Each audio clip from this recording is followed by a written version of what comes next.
Hey, hey, hey, it's another lit segment of Credit Makes Sense with me, Netiva, the Frugal CrediTnista. And this week, we are busting some popular credit myths out there. Today, we are talking collections. Again, for those of you who don't me or aren't familiar with the Credit Makes Sense segment, I'm Netiva, aka the Frugal CrediTnista. I own M&H Financial Services, where we help women and couples over 30 to create custom credit solutions so they can crush their financial goals. I also run the bomb.com Credit on Fire Members Club, where we teach you how to master your money, destroy your debt, soar your credit scores so you can then begin leveraging it to create wealth.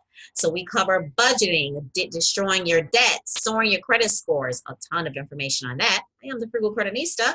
In addition to ways to leverage all of that so you can get the best of the best rates on purchasing your first home, purchasing your first investment property, how to get started with little to no money down, and investing in real estate, tax liens, entrepreneurship, and so much more. I did leave a link for a dollar trial for you to check us out.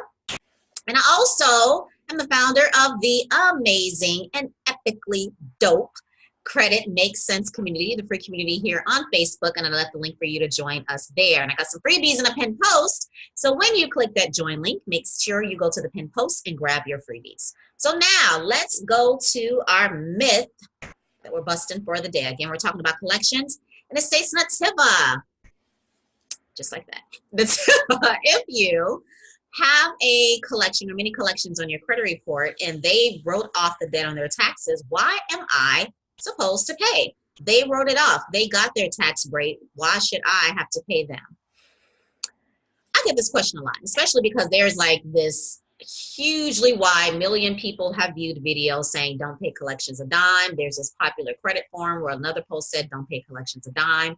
Something to the effect of, and I literally probably got over 20 messages over, on this. It gets circulated right around this time, around the Christmas time, holiday time, I should say, because that's when collection activity tends to pick up a little bit. So let's break this down. Let's make sense of some things. Number one, yes, an original creditor can write off your debt on their taxes. Number two, that does not mean that you no longer owe them. So let's break this down. I'm a business owner. Have a full financial education services firm, and we have some people who typically do not pay. What do we do when it comes to tax season or tax time, I should say? We write off that debt because there's no reason I want to get taxed on funds that I didn't receive, and I am not taxed on that debt, so therefore my taxable income reduces, and I guess you can say that is a tax break. Not to me though. At the end of the day, I would still like my money. Taxes can be amended to reflect that I got this money, but I'm still going to invoice you, and I have the choice of pursuing or hiring a collection agency to attempt to collect on my behalf as well, so I can get my money, right? I performed a service. I want to get paid for it. And even though I wrote it off, I still can invoice you. I can send reminder emails. I can send collection letters. I can hire a firm to do all of that for you and even put it on your credit report.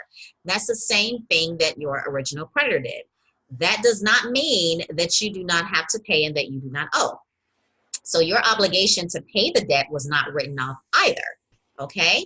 Now, does that mean that you now owe the collection agency, or why you're still responsible for paying? Because the debt outstanding is still there.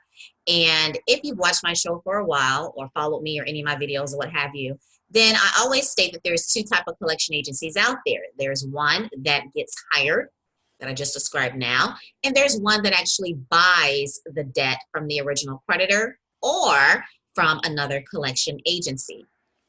So yeah, you still owe. I mean, it's a nice little area on every contract that we sign saying that they can transfer or sell that debt to another party, another third party. That is perfectly legal. We signed up for it, and I mean, that's what happens. Debt transfers hands all the time, whether a company is bought out, whether they just decide to offload some of their accounts receivables. That's basically money that's coming in from clients to pay on what they owe us, or some old debt that hasn't been paid on yet. So while you don't have a contract with the original, with a collection agency, rather, you still have an outstanding debt based on this contract that can be sold to another party. Let me know if that makes sense. The next part of this is if you should pay a collection agency specifically. So should you pay a collection agency? In another video, I'm actually going to put the link under this one. I was very specific on how collection agencies purchase debts. So the collection agencies that purchase a debt immediately from an original creditor usually has a pretty decent amount of paperwork. There was actually a new guideline that was passed around 2014 saying that they needed the original contract and a list of other documents to make them more successful in collecting from the debtor. And in case they got a sue, they got all the paperwork with them. So it makes their lawsuits more successful because they have that supporting documentation. However, the collection agencies that buy debts from other collection agencies and some that buy it over and over again, they don't usually have all that information because from their perspective, if they were able to, or if the original creditor wasn't able to collect from you, and sometimes they try about 3 to 6 months, depending on what type of company they are. They may even, like, for instance, Capital One have an internal collections department. They'll try to collect from you as well. If they failed, and then they sold it to another collection agency who attempted to collect from you, having all of that documentation, and they failed, and then here they come, they're buying the debt from another collection agency. It could be, you know, the second, third, what have you. They're thinking, and their thinking is the chances of collecting from you is slim. That's number one. Number two, since the chances of them collecting from you at the original amount is even slimmer, I want to pay as cheap as possible for this debt in the event that A, I don't get paid, B, I don't get paid the full amount. So even though they put the full amount on your credit reports, they send you letters for the full amount, they call you demanding the full amount, they've paid significantly less by that point for that debt because the chances of them getting paid on that debt is very slim. And so it's really just a logical business, I want to make money decision. Now, that doesn't mean that you have to pay the full amount. That's on you if you do. Once it's down to like the second, third, fourth, fifth collection agency, and it's past my state statute of limitations. If you don't know what that is, I have an entire course inside of Credit on Fire. If you don't use that dollar trial for anything else, use it for that. Number two, I got a list inside of the free community Credit Makes Sense. Doesn't go all as in-depth as a course naturally, but it is a pretty good list for you to know what your state statute of limitations is for each type of debt and what the statute of limitations is, period. So let's go back.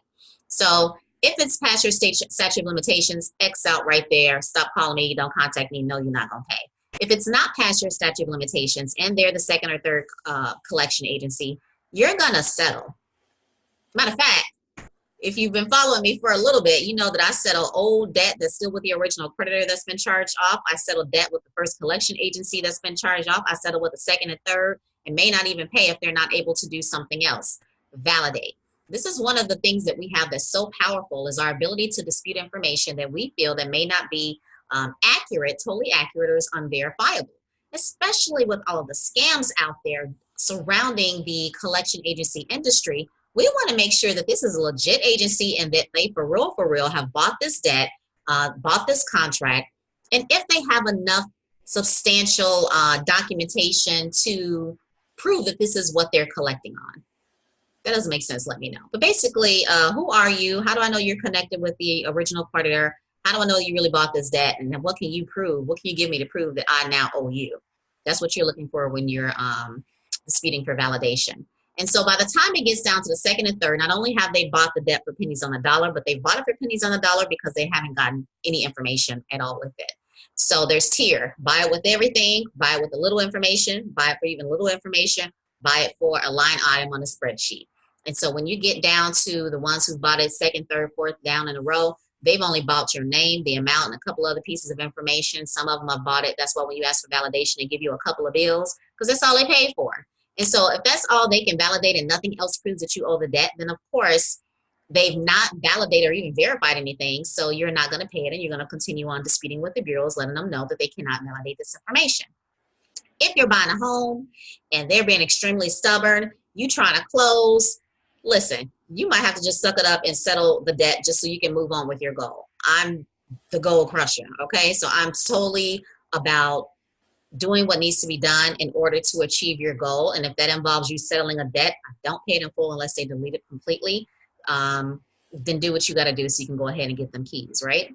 So that was a very, very long way to answer your question. Well, hopefully it gave you the answer and helped clear up some things, right? We're making sense of some things. If you did not share this video, share.